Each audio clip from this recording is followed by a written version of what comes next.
Salut à tous, moi c'est Guillaume. Dans cette vidéo, je vais vous partager mon expérience concernant le lancement de mon nouveau produit sur Amazon.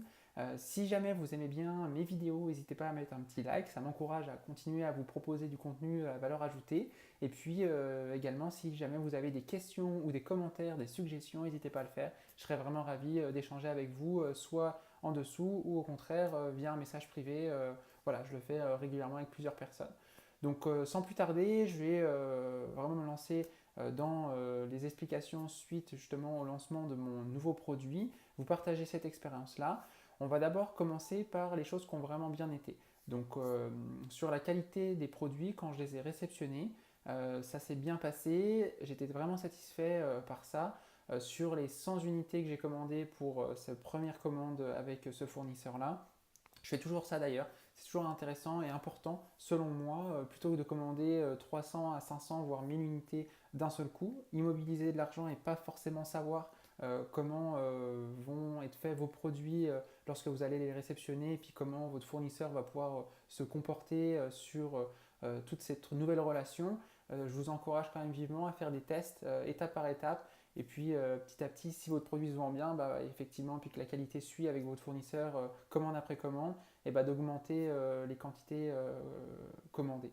Donc moi, ce que je fais généralement, plutôt que d'envoyer directement les produits de mon fournisseur directement dans les entrepôts Amazon, pour la première commande, je demande toujours à mon fournisseur de l'envoyer à mon bureau, ce qui me permet de toucher moi-même les produits, de me rendre compte s'il y a des petits défauts, s'il y a des petits ajustements, s'il y a des petites erreurs qu'on peut éviter les prochaines fois.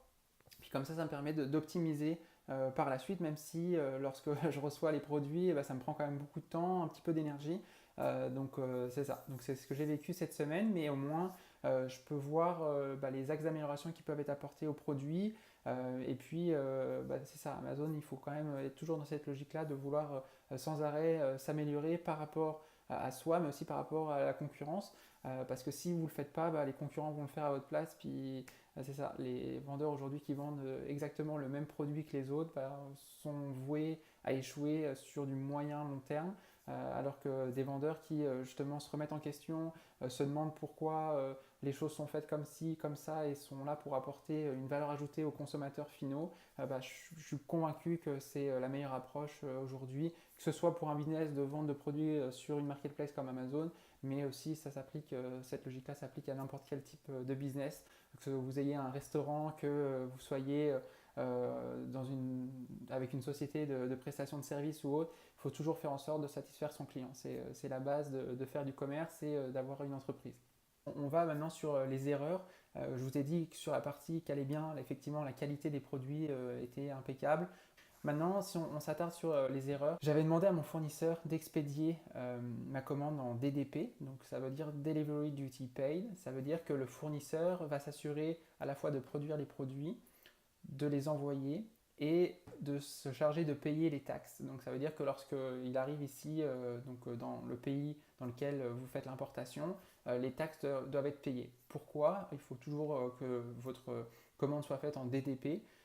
Si vous passez directement avec les services d'envoi de votre fournisseur, c'est parce que si jamais vous envoyez ça directement à Amazon et que les taxes ne sont pas payées, Amazon va refuser votre commande et à ce moment-là, vous allez vous retrouver bloqué dans une situation où ça peut vraiment être compliqué pour vous, puisqu'il va falloir renvoyer les produits au fournisseur. Puis c'est du temps, c'est de l'argent, donc c'est une situation vraiment qu'il faut éviter.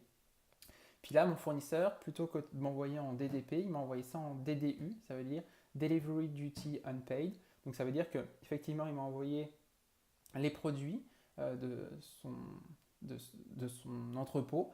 Et puis, il m'a laissé, à ma grande surprise, la charge de payer les frais d'importation et les frais de douane. Chose qui n'était pas forcément convenue de cette manière-là dans le contrat qu'on a signé ensemble.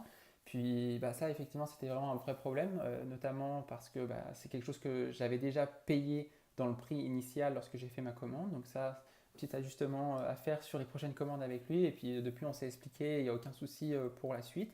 Bah, ça, si jamais il avait envoyé directement ses produits dans les entrepôts Amazon sans passer par moi, je me serais retrouvé dans une situation très très compliquée à gérer. Donc c'est ça, moi je vous encourage quand même vivement à faire cette étape qui peut être chronophage, effectivement, de recevoir ces produits, les déballer un par un, regarder la qualité, etc. Mais c'est quand même important si vous ne voulez pas avoir des surprises et vous retrouver dans une situation compliquée.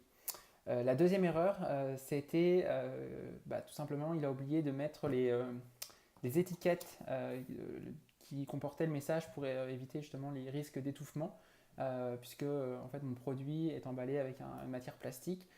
Puis sur les matières plastiques, Amazon demande, ça fait partie des obligations demandées par Amazon, donc il demande de mettre ce message-là en plus des codes FNSQ barcode. Toujours est-il qu'il a fallu que je mette cette étiquette-là sur les 100 produits, donc ça m'a pris un peu de temps de trouver une petite solution, etc. Mais au final, j'ai fait ça très très simple. Je vais vous montrer les petites étiquettes que j'ai faites. Donc c'est une étiquette comme ça que j'ai collée avec un bout de scotch tout simplement, et j'ai fait ça 100 fois, puis c'est ça. Puis ça m'a permis de remettre tout dans les cartons, puis d'envoyer ça dans les entrepôts Amazon, tout simplement. Il faut savoir aussi que lorsque vous envoyez plusieurs cartons dans les entrepôts Amazon, vous avez la chance de pouvoir bénéficier des tarifications qui sont conclues entre généralement UPS, FedEx et Amazon, ce qui vous permet d'avoir des tarifications qui sont vraiment préférentielles, et ça vous coûte très peu cher d'envoyer plusieurs dizaines de kilos via les services de transport. Alors que si c'était vous qui l'envoyiez directement avec votre poste local, vous vous retrouveriez à payer plusieurs centaines ou plusieurs milliers de dollars, dépendamment de la quantité que vous envoyez. Donc voilà, c'est ça que je voulais vous partager aujourd'hui. Tout ça pour dire que c'est une belle expérience, encore ce lancement de nouveaux produits. Je suis toujours excité pour les lancements de mes nouveaux produits. C'est toujours intéressant de voir les différentes étapes entre effectivement contacter son fournisseur, voir avec lui pour fabriquer un produit, le personnaliser, ajouter votre branding dessus, puis ensuite de le recevoir chez soi, puis de voir concrètement votre produit. C'est comme un peu votre nouveau bébé qui arrive. Puis voilà, moi je suis toujours, encore une fois, très très excité par tout ça. Puis maintenant, j'ai hâte que ça se soit arrivé dans les entrepôts Amazon. Ça devrait pas tarder, je pense, cette semaine, peut-être demain ou après-demain. Puis après, on va commencer à générer des ventes sur ce produit en espérant que les consommateurs soient favorables à ce produit, on va dire, et à ces petits changements que j'ai pu apporter pour apporter de la valeur ajoutée. Mais j'ai bon espoir que ça fonctionne bien, encore une fois, sur ce produit.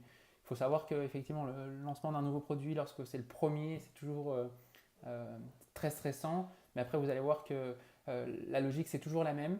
C'est juste que après, c'est du capital qui est bloqué pendant un certain temps, le temps que vos produits soient vendus. Puis une fois que le capital revient, puis vous avez fait votre marge supplémentaire, vous êtes capable de réinvestir, de lancer des nouveaux produits. Puis c'est comme ça que vous faites grossir votre entreprise. Voilà pour ce que j'avais à vous partager aujourd'hui. J'espère que cette vidéo vous aura plu. Puis on se retrouve très vite dans une prochaine vidéo. Salut, salut et à bientôt.